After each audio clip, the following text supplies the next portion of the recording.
I work for a non-profit in a fairly large city in the New England area. Think bigger than most Midwestern cities, but nowhere near as big as NYC. I'm trying to keep this as vague as possible without leaving out important details, as I do love my job and I would hate for this to impact it somehow. That being said, very recent events have made it difficult to stay silent, and I desperately need some advice on what to do next. So anyways, the non-profit I work for specifically serves homeless and underprivileged boys and young men in our city. We offer food, shelter, showers, you name it. Anything to keep them off the streets, is what our founder has always said. He's been running things since the late 70s and simply refuses to retire. He spent most of his childhood homeless, so I guess he made it his personal mission to help as many youths as he could. I work on the admin side, so I don't actually see the ones we help out as much, but it's still very fulfilling work. Recently, my main focus has been on house hunting of all things. We've long since outgrown our current facilities in the city. With some creative thinking, we've been able to make it work longer than it probably should have. But now, we're at the point where we've been forced to turn some kids away. We all hate it, most of all the owner. So we decided to find some room in the budget and put it towards finding a second location. My budget was pretty restrictive, especially considering how much space we needed. For this and a few other reasons, we decided to look in more of the rural areas outside of town. It takes a couple hours to get out of the urban sprawl, but after that, it pretty abruptly falls off into forests and farmland. Growing up in the city myself, it honestly feels like driving on an alien planet, but I can't deny how peaceful it is. After a few months with absolutely zero listings in our price range, I finally found one that we could afford, and that wasn't too far away. It was a big ranch-style home on a few acres all to itself. It even had a barn that we could probably repurpose into additional lodging at some point. The price seemed almost too good to be true, but the house did need some serious work just looking at the pictures, and I was sure even more would be found during an inspection. Me and a few other members of the admin team drove out that same day to take a look. The realtor selling the place was your textbook small-town celebrity. As we met with him, he greeted every other person by name as they passed by on the street. And when we asked about the work needing to be done on the house, he rattled off a list of a dozen contractors in the area that he knew personally. He had a big smile and a way of talking that made me feel like we had already bought the place. The realtor told us the history of the lot, how it had been owned by a prominent local family for generations. Multiple members of the family had served as mayors or judges in town, going back over 200 years. The family even had a small church built on the property back in the early 1800s, the only church in town for quite a while. Unfortunately, it had been demolished back in the 1930s. He said the foundation is still out in the wooded area of the lot somewhere, though it's pretty much entirely grown over with grass and other foliage now. I asked why the family had decided to sell the place after so long, and he told us how the only remaining descendants had passed away recently with no apparent heirs, and they willed it and everything else they had to the town. There was some push from the locals to turn it into a museum, but the city council didn't figure they really had the tourism draw to keep such a thing going. The realtor said he was surprised to hear back on the listing so quickly since everyone seems to be moving to the city, not so much the other way round. We asked a few more questions and pretended to take the night to mull it over, but we were already sold. Even after the inspections and all the estimates, it still came in just under budget. It needed a lot of work for sure, but it had that rustic charm.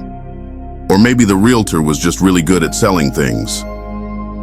The other admins were already drawing up plans of how everything would be situated and the best ways to utilize the space.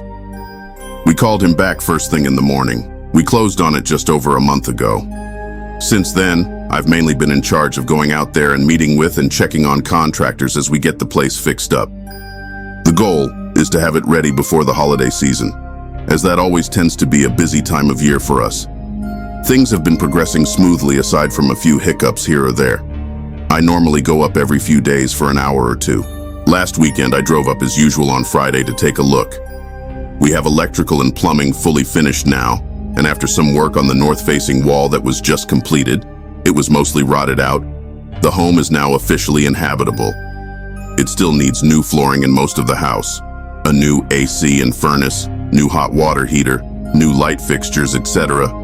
But just being able to live in it felt like a pretty significant milestone. I had a busy morning, so I got there a little later than usual this time. And within the hour, the workers had packed up and left for the day. I knew if I left, then I would just be sitting in rush hour traffic for hours, so I figured this would be the perfect time to get some updated pictures to send the rest of the team. So I spent the next hour or so walking around and snapping pics of the progress. After I finished up, the sun had started to set, so I decided to head out. That is until I realized that I must have driven over a rogue nail on my way into the driveway. My front left tire was completely flat. Lovely. And of course that tire was already the spare. That's on me, I guess. But I will say that the work I do doesn't exactly afford me a ton of extra cash each month. For this same reason, I was also hesitant to call somebody out to tow me who knows how far to the nearest tire shop that was still open. And so, I made the decision to test out just how inhabitable the place really was. I had some old blankets in the trunk and an extra phone charger. It would be kind of like camping, I thought, or at least as close as a city boy like me had ever experienced. I called the others at work and let them know, half hoping one of them would offer to drive out and pick me up. No luck. While I still had some light, I walked back down the winding driveway to close the main gate by the road. Then I brought the blankets in from the car and set up a small sleeping area in the living room. All in all, it was comfortable enough. It was a bit drafty and the place creaked and moaned like any old house. I also found the moonlight peeking through the thick forests a little unsettling. The way the trees moved in the wind made my mind play tricks on itself, seeing figures in the tree trunks and movement in the branches. I wished we had curtains I could pull shut to stop the shadows from dancing across the floor all around me. I walked around the house to make sure everything was shut up and locked before I crawled into my homemade floor mattress and tried to go to sleep. A few hours later, I woke up abruptly. It felt like that telltale sensation of falling that jolts you from a dream, though I didn't remember dreaming anything just prior. It took a minute for me to calm myself back down, and I decided I might as well get some water before I went back to sleep. As I stood up, I glanced out the window and went still. There was light coming out from the woods, not moonlight, warm yellow light, flickering through the thick bramble of trees. My first thought was some sort of forest fire. My heart dropped as my mind went to the worst-case scenario. I pictured the place going up in smoke so close to it being finished. We'd be back to square one. I pulled my shoes on quickly and grabbed my phone as I headed out the back door. I wasn't excited about trudging through the woods in the middle of the night, but I needed to confirm if there was a fire so I could call someone as soon as possible. Trudging was definitely the right word. I had to lift my knees high to step through the thick underbrush as small branches smacked me in the face and cut into my arms. I had my phone flashlight on, but it didn't help much with the leaves being as thick as they were. After a few minutes, I had almost decided to head back and just call the fire department to be safe. But just then, I saw what looked like the edge of a clearing, where the yellow flickering light was much brighter. I pushed forward a little more and broke through the tree line. What I saw confused me more than anything. No forest fire.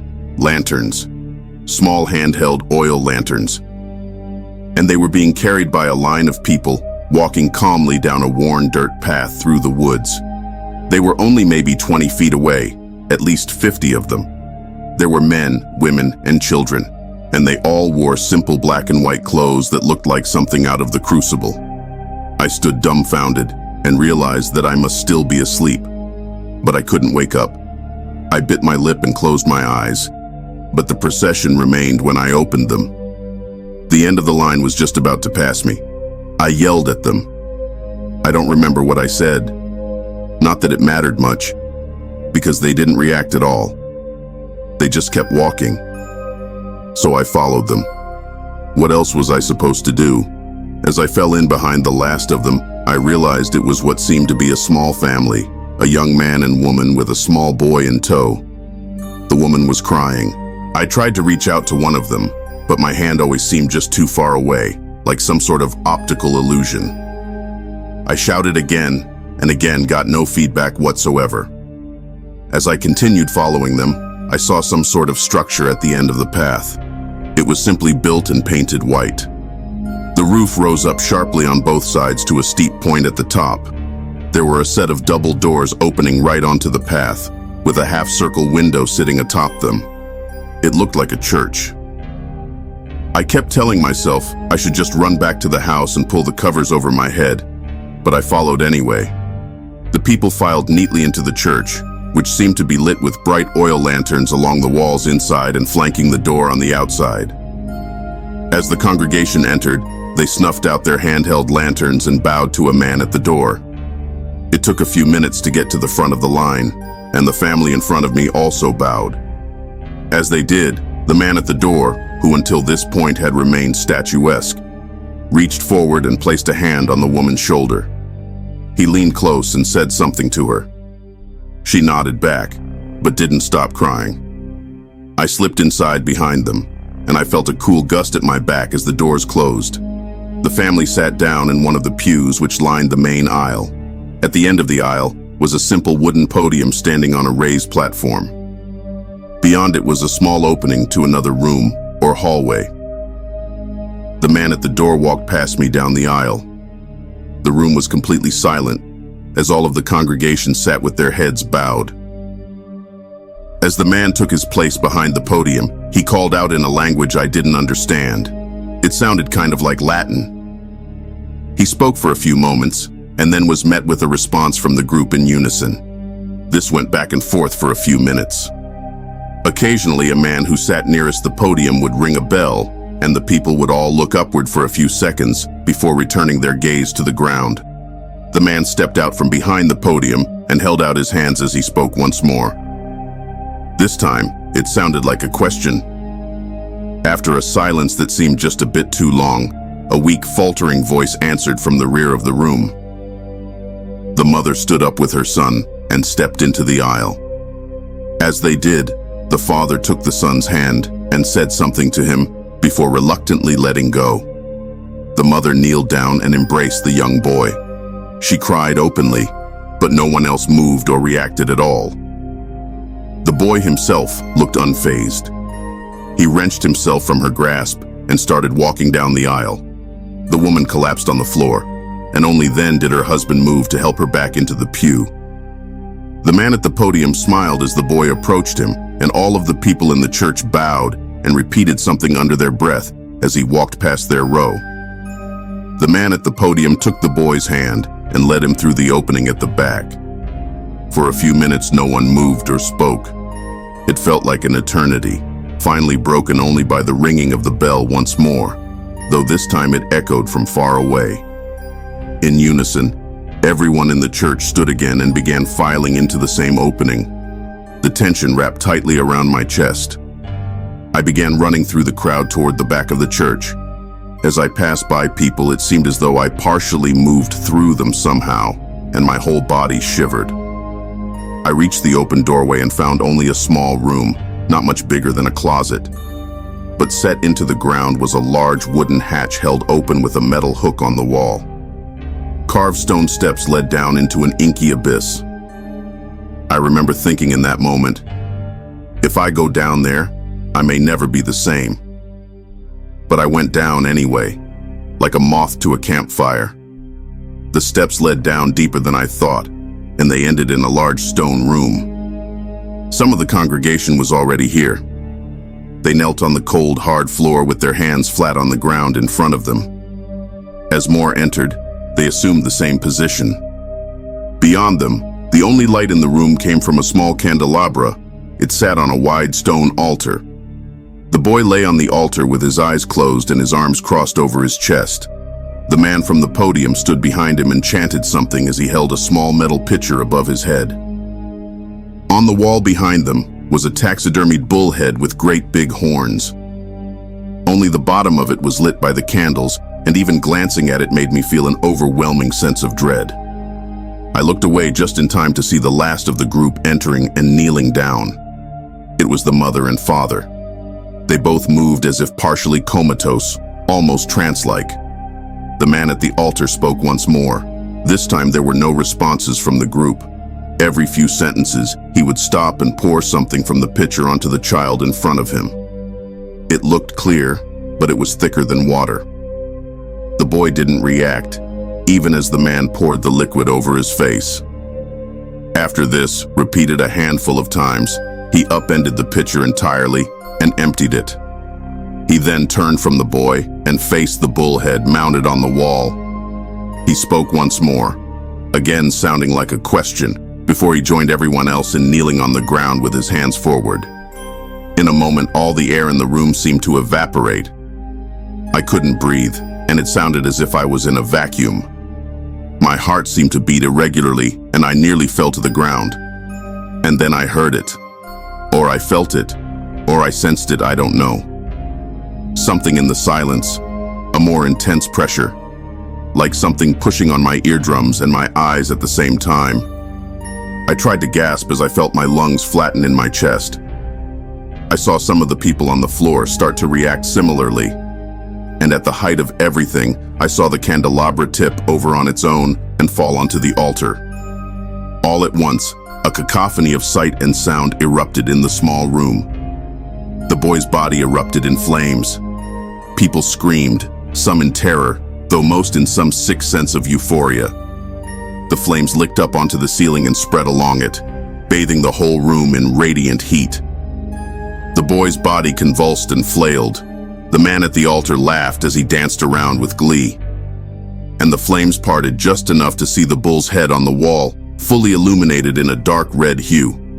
For a split second, I swear I saw it move. My senses caught up to me, and I ran from the room faster than I've ever moved before. I flew up the stairs, taking 2 or 3 with each stride. The screaming and laughing did not die down behind me. As I reached the top of the steps, I was relieved to find the hatch still open, and even more relieved to see the front door to the church once again open at the far end of the aisle. I continued running, nearly tripping and falling around the podium in my mad scramble. I never looked back, even as I found myself once again on the dirt pathway. I just kept running, even when I no longer knew where I was or where I was going. The path eventually ended and I found myself back in the thick mess of trees. They cut into me even sharper than before as I pushed through frantically. By some miracle, I happened to spy the house again through the leaves. I ran inside and locked the door. I crawled into my blankets and stayed there unmoving for some length of time. After a while, I worked up the courage to glance out the window again for just a second. No light in the woods, nothing to see. I retreated to my safe space again.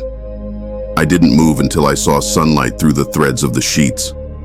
That's where I am now, sitting on the floor in this empty house, wrapped in tattered old blankets.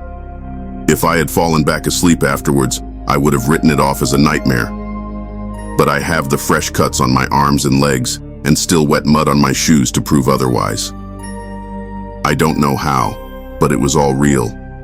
More real than anything I've ever experienced. I don't know what to do. Should I call the police? I want to tell the others at work, but I know they'll just think I've lost it. Part of me thinks I should go back out and see if anything is still there. Get some pictures or something. But the thought of going back there makes me sick. There's something in the woods, and I think it's been there a long time.